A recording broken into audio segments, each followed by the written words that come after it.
Ao longo da nossa história, o Brasil teve 39 presidentes. Em 1889, o Marechal Deodoro da Fonseca assumia como o primeiro presidente do Brasil. De lá para cá, alguns militares estiveram na presidência da nação. Entre esses 39 presidentes, vou falar de apenas 2, os piores, os que mais causaram danos ao país e ao povo brasileiro. Em 1989, sob uma popularidade gigantesca, assumia o cargo Fernando Collor de Mello, um político experiente que chegou ao poder apoiado pela mídia e com a falsa ilusão de ser o salvador da pátria. O governo Collor foi marcado pelo roubo descarado da poupança dos brasileiros, com a desculpa de controlar a inflação do país. Muitos brasileiros humildes perderam todas as suas economias nessa empreitada arquitetada pela equipe econômica de Collor, liderada pela então ministra da Economia, Zélia Cardoso de Mello. Muitas pessoas tiraram a própria vida ao ver que as economias de uma vida inteira lhes foram tiradas pelo plano econômico do governo.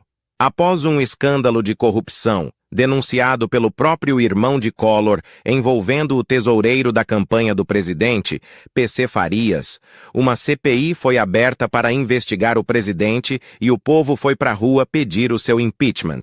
Em dezembro de 1992, Collor renuncia para evitar o impeachment. Mesmo assim, no dia seguinte ele tem seus direitos políticos suspensos por 8 anos. Collor foi um erro grave que o Brasil cometeu. Mesmo assim, anos depois, voltou ao cenário político e foi senador por 16 anos. Mas o pior dos piores, entre todos os ex-presidentes que o Brasil já teve, foi Jair Messias Bolsonaro. Eleito em 2018 após uma eleição conturbada, pois o candidato favorito, Lula, havia sido preso injustamente, Bolsonaro se tornou o 38º presidente do Brasil. O governo do Bozo foi marcado pela incompetência em governar e pela presença maciça de militares em seu mandato. Casos de desmandos, corrupção e arbitrariedades generalizadas sempre estiveram presentes no governo.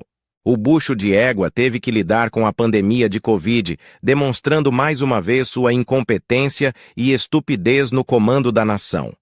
Negacionista, falastrão e mentiroso, o ex-presidente contribuiu enormemente para aumentar as mortes e tornar ainda pior os desastres humanitários que a pandemia causou. Bolsonaro contou com um grande apoio popular durante o seu governo. Ele fez brotar o pior da sociedade, zumbis teleguiados pelos discursos inflamados e raivosos do mito. Felizmente, em 2022, Bolsonaro foi derrotado por Lula e, após uma tentativa de golpe fracassada, ele deixou o país fugido para não entregar a faixa presidencial ao vencedor das eleições. Esses 2 péssimos exemplos de presidente servem como uma importante lição ao povo brasileiro. Não existe salvador da pátria, não existe homem que mereça a adoração da qual só Deus é digno.